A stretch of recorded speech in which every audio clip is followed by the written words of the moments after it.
for you, like you have an incredible past and like an incredible history. And at the core of it, I would say is, I mean, you and I have talked about belief system, but to me, I just always see you as such a grounded, such a strong individual, like concrete, you know, like not in the unmovable sense, but in like a grounded, like wherever you are, I feel like when you're ready to make that shift, like you do it like powerfully as hell. Like, would you say that that's been almost like a thread for you throughout your life that like whenever you were, I mean, you've dealt with a lot of adversity, and anyone who knows you, and I mean, you have like so many podcasts where you've talked about it and videos, but like for you, like how did you find that inner strength and that inner grounding to like no matter what kind of shit you were going through, you were like poof, like you were able to like nail it in the ground and just and find your grounding, you know? Well, that's so interesting that you say that, because there definitely is that thread running through me, and then on some stuff it doesn't run through me. So, for instance, when I don't know, when it's like the chips are down, I really step up, you know. And I guess it's how how much I'm willing to suffer,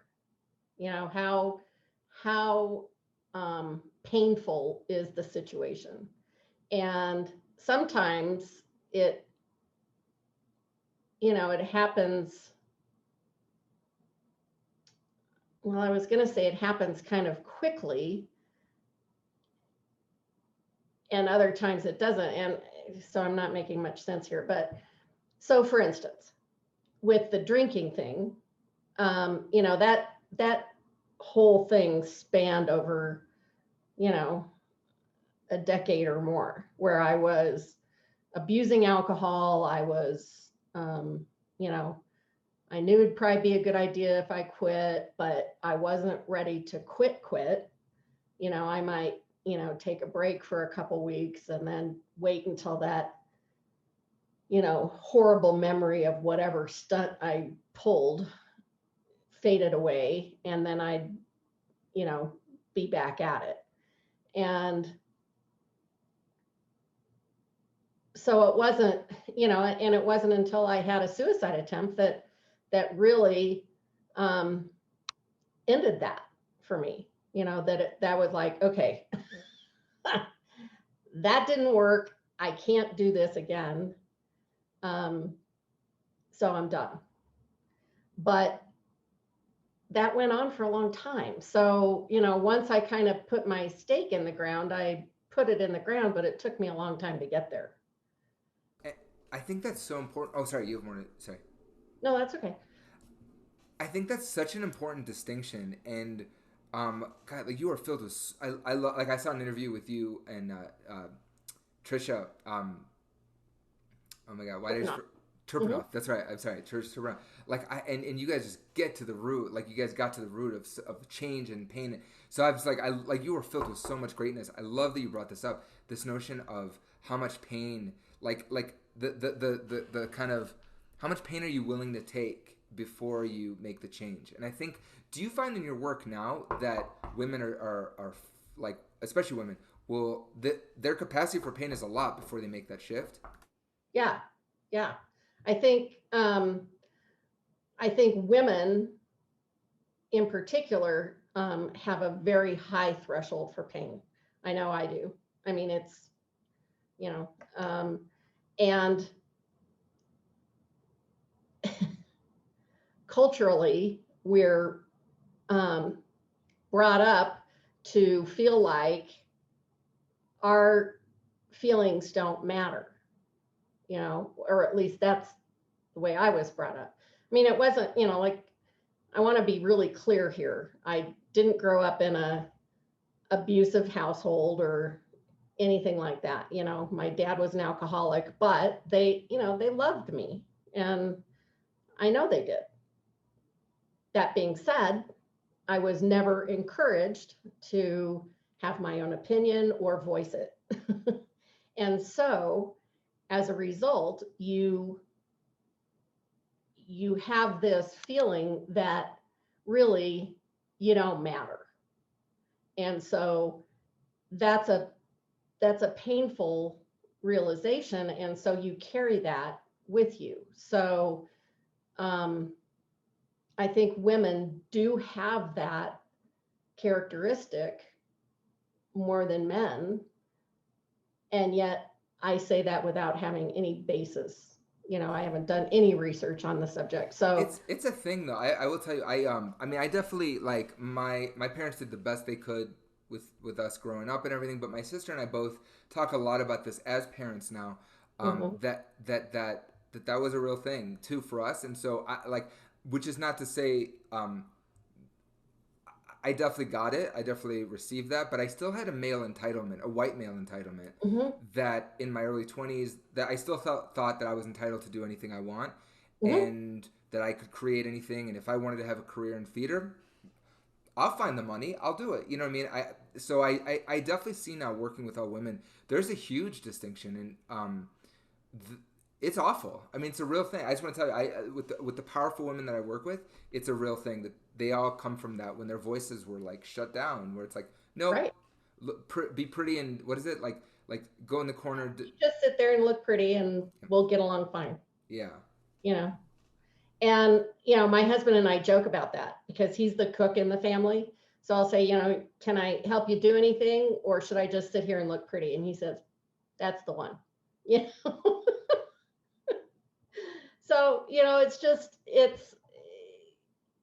and the problem is that sometimes it's just easier to sit there and look pretty. It's like, okay, well, I'll just,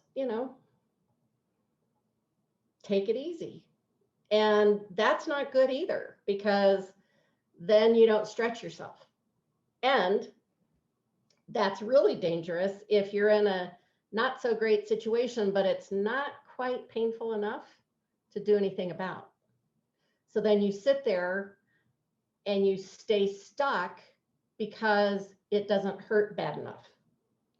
And that's where a lot of my clients and probably where a lot of my potential clients are sitting is because they know they've got a problem. They know they ought to talk to somebody about whatever it is, whether it's, over drinking or overthinking or whatever.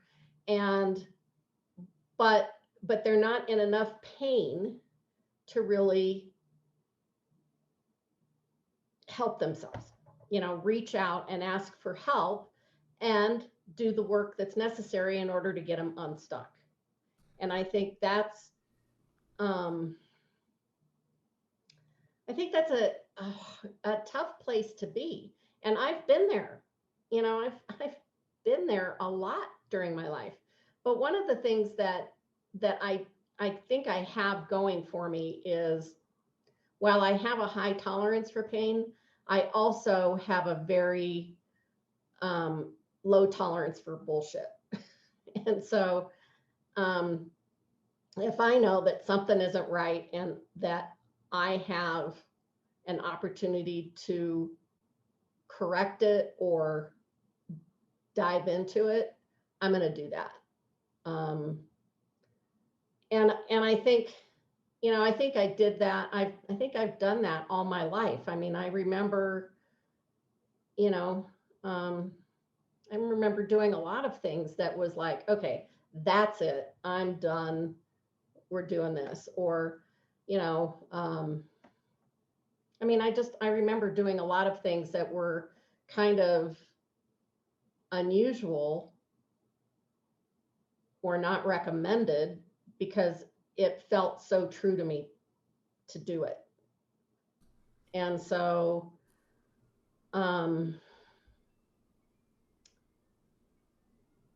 I don't know. It's just, uh, well, we've talked a lot about your career, like leaving corporate to go work in an art mhm, dealership because it felt right, you know. And I love mhm, that you're bringing up the counter to the it doesn't feel bad enough, like it's not painful enough to make a change. mhm, There's so much here to kind of unpack. I love this. So, like I hear it a lot from clients and or from just friends or people.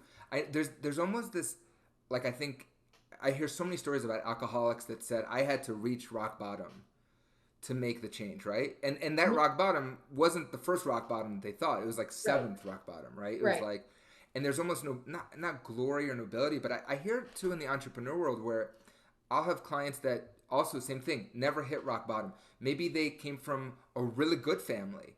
And maybe they had financial support when they started their business. And there's this guilt and shame that they never had to start from scratch. And then on the flip side, I was at like in 2016, I lost everything. Family was in a tough financial state and everything.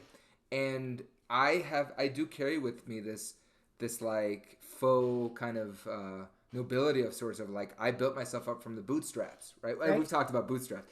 Like I Right. built myself up from the bootstraps without knowing anyone, without money, without capital, without money for marketing. I built an awesome business, and that's not me bragging right now. That's me being like, that's Oh, silly. yeah. Like that's silly. I wish I'd built it 15 years earlier when there was money, you know.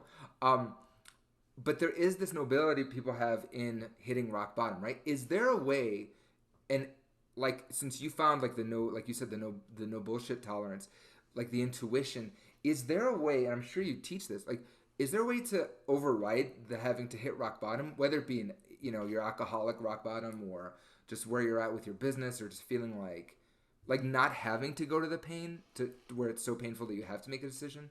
Is there a way to preemptively make a shift? Well, I think, yes, I think there is. And, but that involves self-awareness. So it depends on how self-aware a person is, whether they will um, allow themselves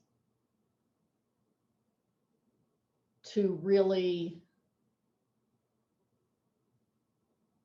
even before they dig deep, but to just be,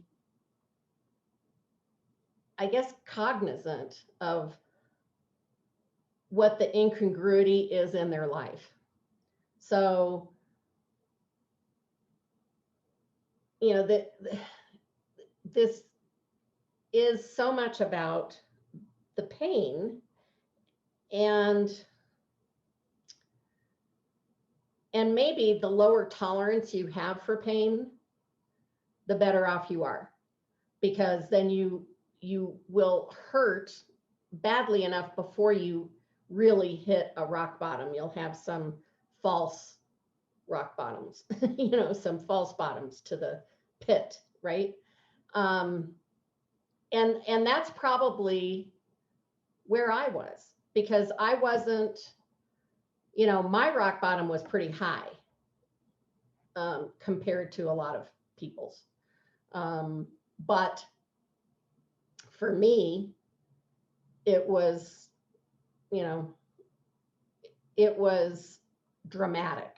My rock bottom was very dramatic. But if I hadn't done that, I probably would have gone even lower than I did. And so the problem with, and especially with addiction, is you keep lowering the bar. So instead of raising the bar, we lower it. So like, well, at least I'm not drinking every day. Okay, well, I'm drinking every day, but I'm not getting drunk every day.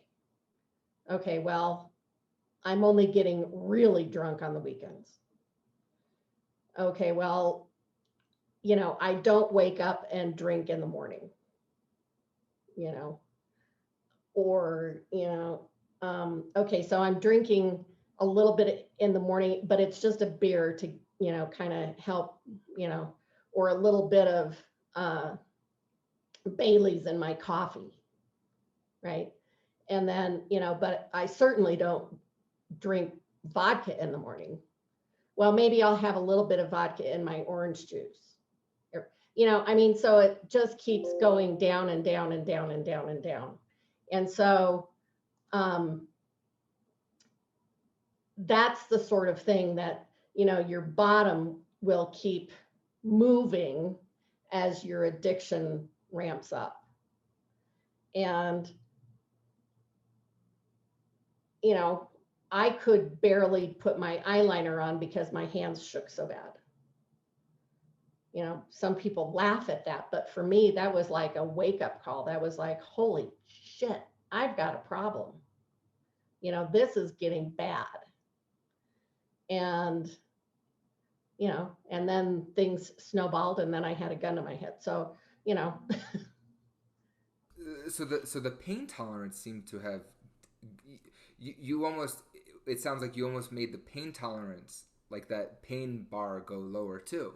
Like you also adjusted how much pain. You're like, well, like I'll just, like, to the point where you couldn't even put your eyeliner on, but right. that pain tolerance kind of got, pushed aside too in a way, right? Yeah, yeah. And it's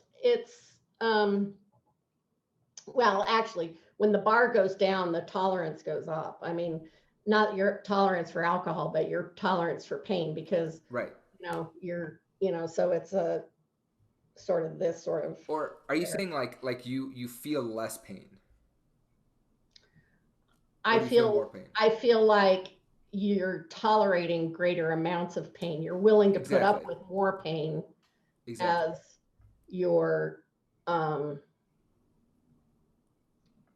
as your propensity to continue that the addictive behavior grows, your tolerance for pain also increases. So it's, Right. you Right. know, the That's what I'm lower saying. the You move bar, it. the higher the pain. Right. You're able to, exactly. Yeah, That's a better way of saying it. Yeah. justification. It's interesting. I see it as a parent too.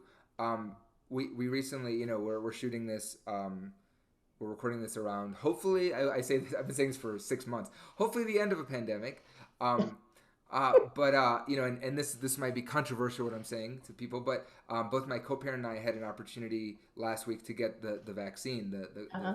COVID vaccine, and I have friends on all sides of the, no vaccine, yes vaccine. So again, no judgment. This is what I felt was the right thing for me right now, and she felt the same.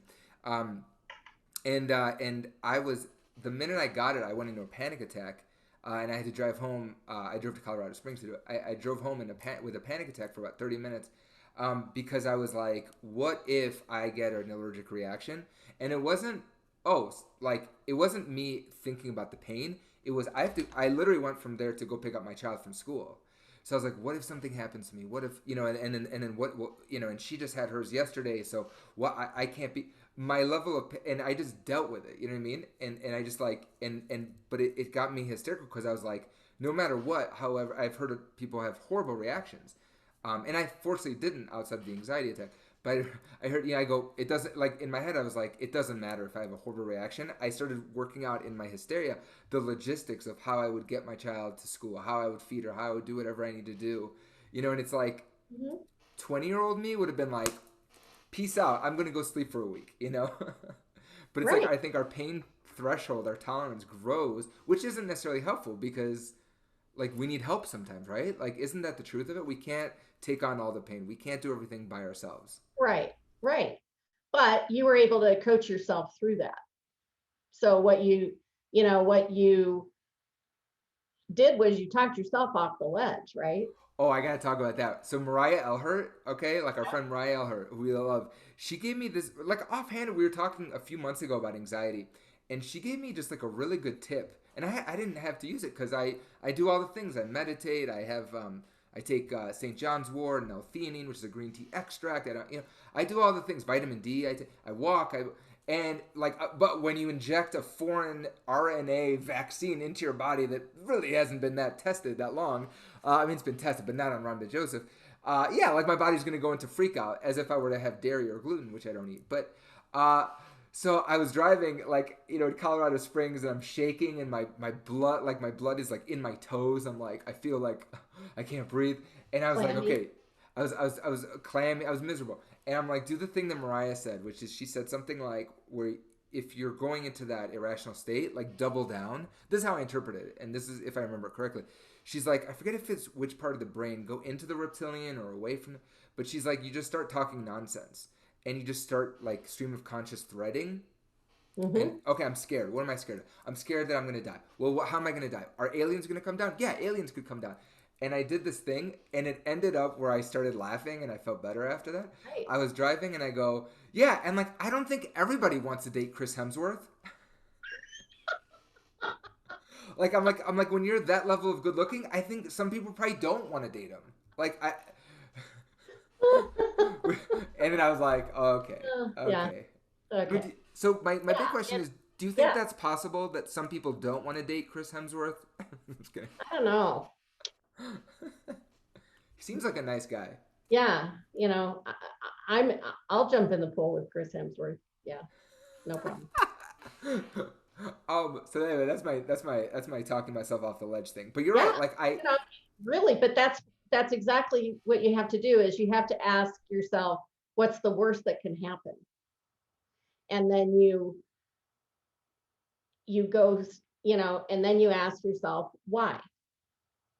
Or so what? You know, so what? So then what are you going to do? And then what are you going to do? And then what are you going to, and so you work it through how you're going to find your solution to the point where, you're talking about dating Chris Hemsworth and I mean, I wasn't planning on dating him in this scenario, oh, but I oh, was oh, just oh, saying, oh. yeah. I mean, I just want to be clear. I mean, that is a good looking man. I I always say my guy is Hugh Jackman. Like gun to the head, I'll go on a date with Hugh Jackman. You know, like he's my hero. Um, but my brother-in-law and I will spend a lot of this is kind of weird. My brother-in-law and I will talk for hours about what's your price, like to go on a date with a man. You know. And then I threw him for a loop the other day. I was like, I'm like, okay, like this is irrelevant at this point. Like, who cares? I was like, I have one. How much? And my brother-in-law is a very successful entrepreneur. And I'm like, okay, here's the catch. How much would you take to take a whole week off of work? And we were both like, that's funny. I was like, that one's hard because like we've been doing the how much would you take to how much money to date a man, like we've been doing that for years, so we're joking and nobody would find out and blah blah blah, and you'd have Yeah. to indecent proposal and all this. I'm like, how much to take a week off? Anyway, Yeah. I digress, Nancy McKay. But so you evolved from alcohol, like working with alcoholics, coaching, you kind of expanded and really found yourself in equine therapy, right? Can you walk me through that journey and how you're helping women really transition in that role or Sure. transform rather? Well, you know what? It's all, it really doesn't matter what I'm coaching on topic wise. There's, there's life coaching, which is basically what we're doing here. We're bantering on video, right? And we're, I mean, I could take you through the process, but so this would be life coaching, and then Equus coaching is using a horse to as a co-facilitator, and the horses help. They mirror the client, and so we can actually see what's happening with the client, even if the client isn't uttering the words. So the horse mirrors the energy that the client is feeling, and so we can use the horse as a compass essentially to see, or a thermometer to see what the temperature is, right? And so whether we're talking about alcohol or boundaries or being stuck on something, it doesn't really matter what the topic is. The reason I work with so many women around alcohol is because of my experience with it, and I'm pretty passionate about it. And so it's that's a that's just a no-brainer for me. And then also working, I would love to work with more women who have been diagnosed with cancer and are freaked out about that, and because so much of the work I do is all around mindset, and so it doesn't, like I say, it doesn't really matter what the topic is. And I specialize in alcohol, but it doesn't have to be alcohol, and it doesn't matter what the topic is, whether I'm in the round pen with a horse or over Zoom like this. And that So makes so much sense because I think especially for a lot of people that are, like we talked about, like they're stuck in that process, they're stuck in that mindset. I could see where equine therapy, where it mirrors you, it gets them there faster. If people are not as, I mean, even if they are analytical, I think that there's certain modalities that will expedite the process of truth, where it's like, no, no, this is the truth. You can't argue that, you know. Oh yeah. So that's You know, huge. if doing a virtual coaching session, um, you know, there's usually, a shift in awareness during that session. It might be a big one, it might not be, but I have never worked with someone in the round pen with a horse who hasn't had a huge aha, you know, where they are saying that was transformative. That was a huge thing. And one of my favorite one of my favorite endorsements was, I got more out of this session than I have in 4 months of therapy. I'll take that. Yeah, thank you. And it was because maybe I asked the right questions, but also because the horse was giving her feedback at the same time. And so when you pay attention to what the horse is telling you, then it's well, I've said it before, I'll say it again, it's magic.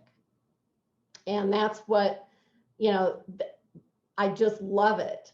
I love working with people with the horses because it is so transformative, and people do get that huge aha. And I mean, it hasn't not happened for me with a client yet. So it's really powerful, and it's fun, and it's different, and it's just a unique experience that most people don't even consider doing. And so, that's my, I don't know. I'm delighted to, kind of specialize in that. Well, it's and I mean, you're definitely living your best self with that. Like, Oh um, yeah. I have you know Sherry Hess, right? Like Yes. Sherry, yeah, yeah. So she's one of my favorites. Like she's a client, and Yep. we she talks about she has an interview show, a podcast show, and she Mhm. interviews people, and she's like, "You are justifying my existence." Um, what you just everything you said today justifies my existence. Not that anyone asked me to justify, but I'm saying like I everything you said, from the pain threshold to the fun aspect. You, I have to tell you, this really like this feels like the most personal of the RBJ shows, because I, I think you're so right, and I'm so glad to hear that there's a modality that expresses fun and transformation in a fun way, and mirroring in a fun way, and in kind of a creative way that's so real, that doesn't involve always just sitting in the muck, right? Always just sitting in the Oh misery. yeah. No. And that's one of the things with the horses that's really cool, is because you might get into the muck, or you might be in the muck when you start out, and that's one of my taglines. Let's get you, if you're stuck in the muck, let's get out of it with, in the round pen. And one of the horses that I use with the ranch that I work out of in Parker, his name is Chester, and he's a pony, and he is so funny. Everybody just, their energy lifts because all he wants to run. So he runs around the round pen, just strutting his stuff, having a great time. So it really lightens the mood for everybody. And then he comes and hangs out and mirrors back to the client exactly what's going on. And they might, they just really have a different perspective by the time they're done. So it's just, it is fun, and it is meaningful and impactful and magic. It's just magic. And it expedites the process, right? Like And that's it what I'm hearing. expedites the process. Like if I was your understudy, like if I always say that, like if I was your understudy, like and I had to go on stage for you and speak for you at a conference or something, I would be like, "Hi, I'm Nancy McKay, and I speed the process so you don't have to hit rock bottom and you can get to the fun faster." Oh, there you go. I like that. Right? Let's remember that. Well, I'm glad you're recording, so that's good. Yeah, I'm your understudy. See, this is what happens. Um, Yeah. because that's the key, is like, you're absolutely right. Women are, or people in general, but like I see it with women even further, even more, is that like there's like the threshold for pain is so huge, and it's like, well, I'll just keep going until the pain is too much. Until Like, I can't go anymore, right? and you go, Because well, I'm the yeah, last guy that deserves to take care of themselves. I got to take care of everybody else first. And then if there's a little bit left for me, then I'll worry about myself, which is, bullshit. And, I use the airline analogy all the time, put your own mask on first and then help the guy next to you. You can't help anybody. You can't do anything if you're letting yourself suffer to the point of no return. So you have to help yourself first if you're going to be worth a shit for anybody else. And um and that's the God's honest truth. There's no ifs, ands, or buts about it. And it's hard for women to get there. They just, you know, um, it took me a hell of a long time to get here, you know, and uh, but it's crucial. I mean, and it is crucial. I say it as a man who is now back on the market. And ladies, I just want to say I am not needy. My co-parent, ex-wife, I, with the utmost respect, she trained me for the last 4 years to be independent, to not be needy. If I have a cold, it's no one's problem. If I'm in a bad mood, it's nobody's problem but my own. So I just want to put that out there. There you go. But that being said, I resonate with You're a that. catch. Baruch Hashem. That means bless the Lord in Hebrew. That being said, I do know that, like, and I hear it all the time, and I experience it now as a single dad. Like 50% of the time, I'm like my tendency is like, okay, I'll take the burnt toast, or I'll take the food that's not good. You take the good, Um, so, th- um, so I say that with the utmost love and respect. Yeah, it's crucial because I see it, and I'm saying this fully as a male. I see that when women are empowered and women do prioritize and administer self-care and put themselves first for once, then the world does become a much, much, much better place. So, Nancy McKay, knowing that you're on that fight, like, I adore you and you are doing great work. What is the best way for people to reach you? Oh, you're so sweet. Well, they can email me at nancy@amazingoutlookcoaching.com. And I also, I have a Facebook group for women who are struggling with alcohol called Women and Alcohol. And so, ladies, if you're on Facebook, reach out to me there. And my website is amazingoutlookcoaching.com. And I'd love to, have a chat. Nancy, anyone should like, seriously. If someone's watching this and you are not in the mood to hit rock bottom, and you're in the mood to kind of level up without destroying everything, like, please contact Nancy. Talking to Nancy is like the most comforting, soothing. I joke that when I do shows, that she's my heckler, but I joke because I love her so much. But like, she is not a heckler when you work with her, when you talk to her one on one. She is just amazing. So please, like, this is one of those situations where I'm like, I will say, like, connect with this person, but like, oh my God, please talk to Nancy. Like, do yourself a favor. Your future self will love you for it. Oh, that's very nice. Thank you so much. And Ron is the cat's meow. So, ladies, if you're single, Get on it. get on it. You're the best, Nancy. Let's end it on get on it. Get on it. All right, baby.